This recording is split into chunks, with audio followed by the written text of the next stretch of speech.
Salam informatika, salam guru hebat.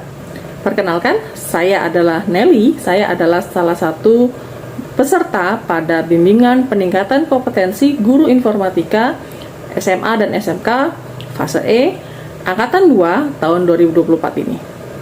Pada kesempatan kali ini saya akan menjelaskan hasil resume yang sudah saya buat dari hasil bacaan modul 1 tentang mata pelajaran informatika pada kurikulum Merdeka. Langkah awal, saya akan menjelaskan tentang siapa diri saya, kemudian saya juga akan menjelaskan tentang pemikiran reflektif, analisis implementasi, dan keterhubungan dari topik dari yang telah saya baca dari modul ini. Perkenalkan, saya adalah Nelly. Saya adalah salah satu guru di sekolah swasta SMAK Kusuma Mataram, dan saya sudah mengajar sejak tahun 2009. Kemudian saya melanjutkan S1 saya, baru saya menyelesaikan tahun kemarin untuk meningkatkan kompetensi, dan saya lulusan dari STMIK Bumigora tahun 2023 kemarin. Oke, saya akan langsung saja untuk menjelaskan tentang resume yang sudah saya buat. Saya mulai dengan yang pertama adalah pemikiran reflektif pada modul 1 ini. Pengalaman belajar yang baru atau yang saya belajar dari modul ini, saya memperoleh informasi bahwa informatika itu adalah salah satu mata pelajaran yang memberikan pendidikan kepada masyarakat, memberikan pendidikan kepada generasi muda. Sangat penting sekali karena berdasarkan perkembangan zaman, pentingnya teknologi, tapi kurangnya dengan ilmu pendidikan.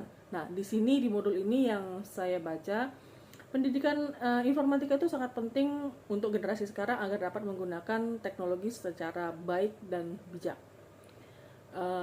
Kalau ditanyakan tentang emosi yang saya rasakan, yang jelas ketika memulai bimbingan teknis ini, membaca modul ini, saya sangat senang dan antusias karena saya ingin belajar lebih untuk tahu bahwa teknologi itu, apalagi dalam mata pelajaran informatika yang saya ajar di kelas, itu sangat bermanfaat dengan gaya belajar yang sangat bervariatif. Ya, berbeda halnya dengan ketika pada zaman dulu kita sekolah. Sekarang memberikan gambaran baru, wawasan baru untuk kita para bapak ibu guru untuk menjadi lebih baik, maju dan berkembang untuk generasi penerus kita. Kemudian kalau ditanya tentang hal yang sudah baik dalam proses pembelajaran informatika, kita tahu bahwa itu sangat berpengaruh dalam dunia saat ini. Apalagi kalau dalam kurikulum Merdeka ini, yang saya lihat informatika menjadi salah satu mata pelajaran yang sangat penting dan akan diajarkan oleh peserta didik kita mulai dari usia dini. Jadi mereka sudah dari kecil sudah tahu bagaimana menggunakan dan memanfaatkan teknologi secara bijak. Sedangkan kalau untuk hal-hal yang untuk diperbaiki pada proses pembelajaran cukup banyak.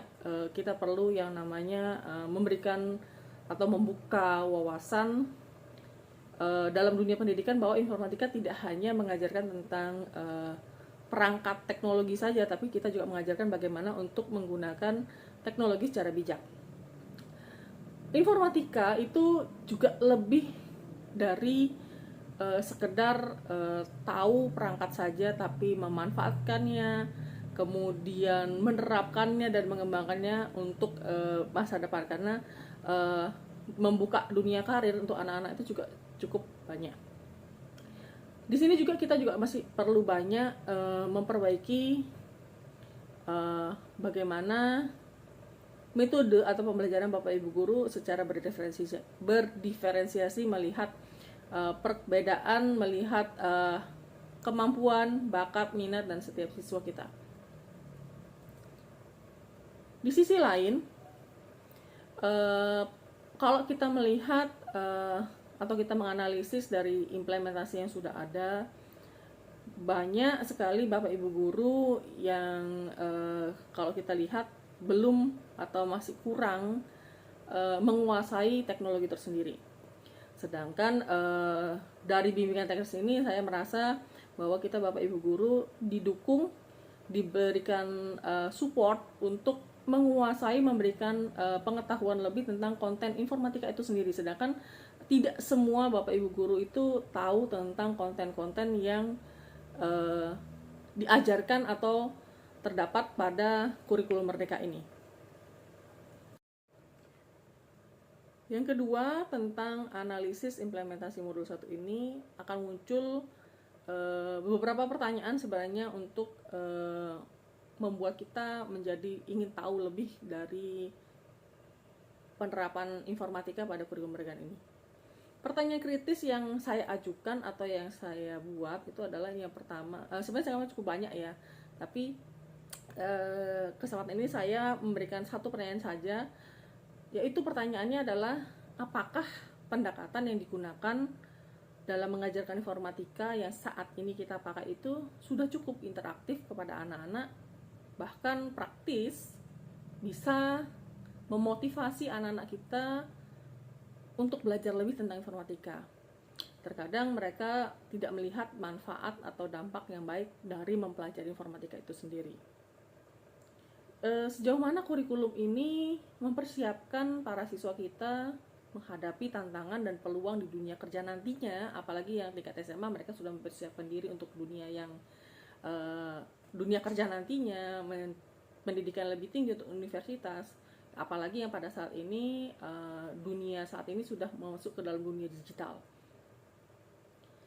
Wawasan yang saya dapat dari mempelajari modul ini yang pasti adalah kita mengenal ada banyak hal baru, mulai dari teknologi, pemanfaatannya, pemrograman, kemudian mengenalkan juga tentang yang namanya apa itu literasi digital. Ternyata literasi digital bukan hanya membaca dalam versi digital, tapi juga memahami bagaimana cara mengerjakan atau menggunakan perangkat-perangkat teknologi. Generasi saat ini bisa kita katakan sebagai generasi digital. Itu juga merupakan wawasan baru yang saya peroleh dari membaca modul ini. Sebagai guru informatika, pastinya kita semua mengalami yang namanya tantangan. Kalau bagi saya sendiri, tantangan sebagai guru, saya melihat bahwa tidak semua siswa tertarik mengetahui manfaat atau mereka tidak punya minat ya bahasanya untuk melanjutkan ke dunia teknologi, padahal kedepannya teknologi itu sangat berpengaruh dalam hal apapun dalam kehidupan mereka. Nah, di sini menjadi tantangan saya, apakah anak-anak itu dapat kita berikan motivasi untuk menarik minat gitu tentang mengenal lebih dalam tentang informatika. Yang kedua, sebagai guru yang jelas tantangannya adalah bagaimana caranya membuat model pembelajaran agar menarik siswa untuk tahu bagaimana tentang pembelajaran di informatika itu agar lebih menarik. Dan yang terakhir, karena dalam informatika tidak hanya teori saja, ada praktek juga. Maka sebagai guru ini juga merupakan tantangan bagaimana mengkolaborasikan antara teori dan praktek tanpa harus menggunakan perangkat. Ya, mode atau metode yang digunakan dari unplug dengan plug ada di situ. Nah, bagaimana mengkolaborasikan? Mungkin kalau dalam TIK itu sudah biasa, tapi kalau dalam metode yang baru ini ternyata mempelajari informatika itu tidak hanya dalam bentuk harus menggunakan komputer. Dan yang terakhir, kalau sebagai resume juga untuk solusi yang dapat digunakan atau dapat dipakai, yaitu dengan cara kita menggali dulu atau mengenal terlebih dahulu bagaimana siswa tersebut memiliki minat dalam hal apa atau bidang apa, dan kita dapat menghubungkannya dengan metode pembelajaran yang akan kita buat. Jadi tidak harus berdasarkan keinginan guru, tapi kita juga melihat bagaimana keinginan siswa. Yang kedua, solusi yang dapat saya tawarkan atau dapat saya sebutkan adalah kita mencari informasi. Ya, sama seperti sekarang, saya sangat bangga dan senang untuk mengikuti pelatihan BIMTEK ini karena kita dapat tahu, mendapat ilmu baru, mendapat wawasan baru tentang bagaimana cara mengajar, bagaimana ide-ide praktek baik dari teman-teman rekan-rekan guru informatika se-Indonesia. Yang berikutnya, saya akan menjelaskan juga tentang keterhubungan topik dengan modul yang sudah saya pelajari pada modul 1 ini. Nah, di sini kalau kita menghubungkan topik modul 1 dengan pengalaman masa lalu atau pengalaman yang sudah dialami sebagai guru, selama ini guru itu sebagai teacher center atau seluruh ilmu atau pengetahuan itu hanya guru yang memberikan. Guru TIK hanya mengajar tentang Microsoft Office, menyalakan mematikan komputer, hanya sekedar perangkat TIK saja. Dan mungkin kami juga para guru pada masa sekolah kami dulu belajar, ya tidak ada ilmu bagaimana cara memanfaatkan teknologi, apalagi basic, saya bukan basic dari guru, mungkin ada beberapa teman-teman juga yang basicnya atau sekolahnya bukan sekolah keguruan, jadi kami tidak punya bagaimana cara mengajar. Nah, itu pengalaman, salah satu pengalaman dari yang sudah saya alami. Nah, diharapkan pada masa mendatang pengajaran tidak hanya berpusat hanya kepada guru saja, tapi juga kepada siswa. Jadi guru memberikan motivasi dan siswa yang menerapkannya. Jadi siswa juga sebagai sumber juga. Jadi guru tidak hanya memberikan, tapi juga kita dapat sharing. Nah, kalau di metode saya dengan anak-anak yang saya ajarkan, biasanya saya memberikan guru dan murid itu sebenarnya sama. Yang berbeda adalah waktu belajarnya. Nah, jadi siswa akan merasa kita sebagai partner atau rekan atau teman untuk mereka belajar. Yang kedua, untuk guru informatika sendiri saat ini bukan lagi guru TIK saja, tapi juga sebagai guru yang mengembangkan atau mengenalkan pemanfaatan teknologi bijak. Pembelajarannya juga tidak hanya terbatas pada belajar teknologi saja, tapi juga bagaimana menghadapi perkembangan global, bagaimana menghadapi perkembangan teknologi yang semakin cepat dengan praktek, dengan proyek. Nah, untuk itu para siswa juga kita dapat berikan gambaran tentang apa yang terjadi pada masa depan. Ya, biasanya kita dapat memberikan foto-foto. Sekarang sudah banyak media-media lain seperti video, film, itu yang menggambarkan mereka untuk tahu tentang perkembangan teknologi apa yang akan terjadi untuk masa depan. Kita dapat menggali bersama dengan para siswa. Jadi bukan sumbernya hanya dari guru saja. Konsep atau praktek baik dari modul ini, ya kita bisa lihat atau kita bisa baca bersama-sama, mulai dari seperti yang kita lakukan saat ini. Kemarin kita mulai dengan yang namanya asesmen awal. Asesmen awal itu untuk menggali bagaimana pengetahuan dasar yang dimiliki oleh peserta didik kita, siswa kita, dan kita juga perlu mengetahui yang namanya model atau gaya belajar dari siswa kita. Nah, itu sangat berhubungan sekali dengan modul yang telah saya baca kemarin. Nah, yang kedua itu juga kita tahu harus ada yang namanya pembelajaran berdiferensiasi. Berdiferensiasi maksudnya berbeda-beda. Jadi gaya belajar siswa itu tidak monoton, hanya membaca saja, tidak hanya praktek saja, tapi bisa dikolaborasikan berdasarkan minat, kemampuan, dan bakat siswa. Yang ketiga, praktik baik dilakukan tidak hanya monoton, ya hanya baca saja, tapi dapat dilakukan belajarnya dengan cara kita bersenang-senang. Ya, di situ kalau dalam modul saya membaca ada versinya menggunakan game atau kartu. Ya, banyak sekali ya praktek-praktek yang kita dapat lakukan ya. Yang terakhir, ya, kalau dalam kegiatan-kegiatan sekolah dari yang saya baca di modul itu pastinya project itu salah satu menerapkan atau proses bagaimana pembelajaran itu dapat dilakukan.